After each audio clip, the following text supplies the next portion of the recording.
but nobody knows really why. But we're probably thinking that, he's older, like he's in his 40s. He has one failed marriage. He already left one set of kids. He's probably not going to try and leave another kid. So he probably thought about it and was like, you know what, I'm going to try and make this work. Um, so he did back out of the divorce, but he's not an idiot. He didn't think that, yeah, I'm coming back, so she's gonna just love me and stop cheating on me. No, he's not an idiot. So what he did was he installed cameras all over the house, so he could see who's coming, who's going, who's in his house, who comes to the front door. He had one right next to the front door, so if you walked up to the door, the camera could see who you are. So like one night, they were sitting at home, and somebody knocked on the door, and you could see who's at the door, and Chacey like got up and ran to the door, and you could see her on the camera talking to this guy. She's probably like, no, no, no, he's home, get out of here, move, whatever. You can't really hear what she's saying, but you can see her talking to this guy, and it's like clearly somebody she knew. So basically, it was probably one of her dudes again. So it's all this going on. Everybody just kept telling him to leave her, but he's still trying to make it work. So he started telling his buddies that, well, what I'm going to do is I'm going to, maybe we'll go to a vacation in Mexico, try and rekindle our relationship, go somewhere where we could remind each other why we're with each other, get away from the hustle and bustle of, over here. So he took them to Mexico for a family vacation. But you know what happened? Girl, while they're on vacation in beautiful Mexico, in vacation, what he paid all his money for, and he's trying to keep his family together. Do you know he caught this girl on the phone with another guy? Wow, no way. Yes, she was still talking to some other guy on the phone. On vacation, a romantic vacation together. Wow, yes, that's crazy. So, he was like, you know what, this ain't gonna work out. So when they got back, he went to the firehouse or whatever, and he told the guys that, I really tried. I spent like all this money and took her on vacation thinking that this will be like a really romantic time for us, even though we had our daughter with us, but it's still family time. And, I'm really trying to bond and let her remember why we're together. And, this woman was on the phone with another dude while we're on vacation. And he was like, you know what? I don't think I'm going to do this anymore. So I think I'm going to go through with the divorce. I'm definitely going to. Yeah, that's the final straw. Throw in the towel. Yeah, it's over. Yeah. So he was like, and they were like, yeah, I think you should. I think it's best. And, all of that stuff. Well, 2 days after that, which was September 9th, and we're in 2016 now, September 9th, 2016, there comes a 911 call. It's very frantic. This girl who's yelling and hyperventilating and screaming, and it's Chacey. She called the cops because something happened to her husband. So let's go ahead and listen to that 911 call because they have a bit of it here. 911. Okay, calm down. Where are you at? And then the phone goes dead. So did you hear that crazy 911 call? It was only a couple of seconds, but it was just her like breathing like really fast, like, oh my God, and then she hung up. And so then the dispatcher called the police in the area, and it was like, yeah, there was this girl hyperventilating, and they told the police where the girl was, which was, I don't remember the exact location, but they were basically in a remote area of Roy City. Mm-hmm. So the police got there, and I'll post the body cam footage on our Facebook page at facebook.com/relationshipcrime, so you could see how she's acting in the body cam footage. But basically when they got there, she's all like hyperventilating, or I'll put that in air quotes, hyperventilating, excuse me, and acting like, I don't even know. She was just freaking. I would call it freaking out.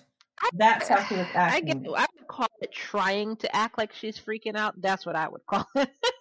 I call it, okay, she's absolutely hysterical. She is the worst.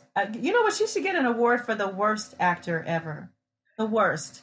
Get an Academy Award for that. What I would call it pretending to be absolutely hysterical.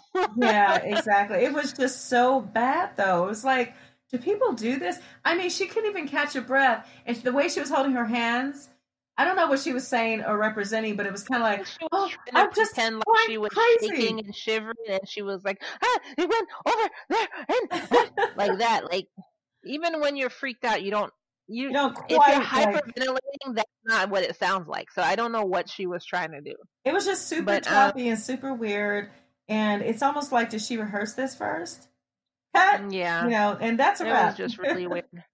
Yeah. It was and really weird. Action. Okay, great. Yeah. But so anyway, they were in this remote area, and when the cops asked her like what was she doing there, she said she got lost, which was a bit odd because like she really knows the area. But the cops didn't know that, so they're like, oh, you got lost, okay, but then why would you keep driving down this back road? Because it was like a dirt road. It was just a dirt road in the middle of nowhere. So if you took a wrong turn and you're at night, because it's like 10 something at night, and you're going down a dark road like at night in the middle of nowhere as a woman, you're just gonna keep driving and hope you see highway or something? Like, no, you're gonna turn around. Too weird. So she said, this is what she told the cops. She said she got lost and the Jeep got stuck, and so she called Robert, and he came out to help her. So that's what she was saying. So I might put in a clip of a little bit of the sound so you could hear how she sounds in this podcast. But also, if you go to our Facebook page, I'm definitely going to have a video from like Nightline or Dateline or whatever these places are called of the body cam footage, and you can see how she's acting. And you be the judge. Do you think this is like her freaking out, like legit freaking out, or do you think this is her putting on a show? I personally think it was a complete show, and she's a horrible actress, and she needs to go back to acting school. Absolutely. Yeah, so she told the cops that, Robert came out to help her get out of the mud, and out of nowhere, just out of nowhere, some guy just came out of the shadows and shot him in the head. And, that was it. So she's all acting like, oh, in the head, shot. This is how she's talking. And like, if you look at the video, she has blood on her hands and stuff. But she said after the guy shot him in the head, he kind of slumped over, and she cradled his head in her arms, and she was all screaming like, "Don't leave me, I love you," and all this stuff. This is her account of it. This is what she said she did. Well, but remember, I was saying to myself, Ky, if you really zoom in on her hands, I'm sorry, but blood doesn't look like charcoal powder.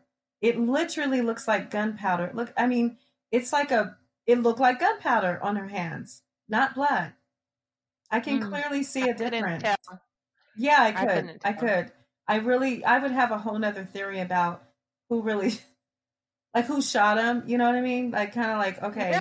Yeah, wait till you hear more. I mean, the theory is, still who shot him, but like, you make your decision when you hear this, okay? Yeah. So she kind of calms down a little bit, and then she starts telling the story like they were supposed to be going to Jack in the Box for some tacos, which, if you're not in the South, Jack in the Box is like this burger restaurant. Like, well, we have them all over in the Southwest too. In Vegas. Over there too? Well, they were in Houston. Plenty. It used to be in Houston. So it's a bigger place. And if you're in Texas, I mean, I guess you would. I guess because of the price, you would go to Jack in the Box for tacos. But really, who would? You know what I'm saying? Like, really, no. Usually, if you're in the South, you're right there next to, like, Mexicans make authentic tacos. No, who goes to Jack in the Box for tacos? But well, Ky, actually, here's the funny part. I can't stomach their tacos. I'm going to tell you why. Jack in the Box is famous for putting one slice of that government cheese, and some people call it, what is it, what is it called, the Kraft singles? but it's like it's literally a slice of American cheese, a whole slice. They stick that down in between the taco. It's not even shredded. It's not Oh, cheddar. that's disgusting. No, I know exactly, but that's what they're famous for with their tacos. And I thought it was the most pathetic thing. I'm like, why do you guys do this? Can I just have shredded cheese? I'm not American cheese. Can I? I'm not making a grilled cheese sandwich. Can I please just have cheddar? And it was like, well, we use this slice of American cheese. That's what we're famous for. Oh, And I'm like, that's disgusting. You don't put that on a taco. It's hilarious. So yeah, that is so disgusting. I gross. would slap somebody's mom if they Yeah, did that to the me. next Like, time oh, you ever see one, just keep that in mind. It's like that big square, and they stick that down on the taco, wrap it up. Here you go. I I'm never so paid attention because serious. I never got food from there. So I know people Oh, who okay, did it. yeah, I guess I just never paid attention. Like, oh, that's yeah. disgusting. If our listeners you guys that love Jack in the Box, or if you don't, definitely just add it to the comments. Like, hey, Char, you know what? Yeah, you guys are right. Like that's what it was, and we don't know why, but it was good because I was drunk. I don't know. It just depends on why you go to get tacos from there of all places. I would go to Taco Bell before, and that's not even real Mexican food. Everyone knows that. Before I would choose Jack in the Box, but I like their other food. They have good egg rolls, by the way. Jack in the Box and Dude, how Doritos. much crap do they sell? They sell everything, all different types of Ah, whatever your flavor is. When you're imagine, when you just can't decide in the whole group who wants what. That's why you go to Jack in the Box because you can get breakfast. You can even get oh my god, you can get a gyro. And on some parts of the country they call it a what the? gyro. Yes, at any given time, it's a good chicken one too. And you can get the egg rolls, or you can get pancakes, a whole platter actually with all the fixings and potatoes and all that. It's pretty. I mean, it is what it is. This Don't get a just sounds taco. Don't get a disgusting. taco. No, their food is pretty good. It's just the taco part. I No, wouldn't do thank you. Any place that serves hamburgers, tacos, it. gyros, egg Yeah, roll, they egg keep rolls. up. They Yeah, no, no, no, yeah, they thank you. do No, everything. It's actually it's pretty good, that but they're sounds cheap. That's the disgusting. whole point. They're cheap. They're quick. They're free. Free. Oh my And gosh. it's cheap. That's disgusting. Nope, no, thank you. Shar knows how I am, and I'm very particular about a lot of stuff. And no, no, thank you. Um. So, anyways, they were supposed to be going to Jack in the Box for some tacos, and they were gonna talk about their marriage. She said. hmm Um. So on the way there, she got lost. Which, how do you live in some place like you know the area really well, and you're just going down to the fast food restaurant and you get lost? But Yeah, you've probably she been there said 100 times. I mean, how do you get yeah, she lost? said she got lost and the Jeep got stuck in the mud in this back road. And so she called Robert and he came to help her. And then just out of nowhere, some guy came out of the shadows and shot him in the head. Crazy. Um, but, but the guy didn't shoot her and didn't take anything. He just came, shot Robert, and was like, "Oh shit, what have I done?" and ran off. Like that's What? her That's story. crazy. Yeah. So She's sticking then, to it. yeah, yeah, and that sounded logical to her. Like, at least come up with a better story. Like, he hmm tried to get something, but then I pulled a gun on him, and he was like, ah, and then he ran away, and so he didn't. That's why he didn't shoot me too, or something. Not just, some guy just came out of the shadows, was like, pow, and oh my god, and what have I done? Ah, and then just ran away. Like, that's not how it works. Oh my gosh, what a story. Not But gonna work, lady. yeah, right. So anyway, That's the what the more authorities she told kept her. talking, as with anybody, the more you keep talking, the more your story starts changing. If you're lying, if you're telling the truth, your story is going to stay pretty consistent because why? It's the truth. But she was lying her ass off, so the story just kept changing, and so the police got suspicious, and then because of this, they Mirandized her. So even though they already told her, you have the right to remain silent, and everything you say could be used against you in the court of law, she decided she was smarter than the cops, and so she kept talking.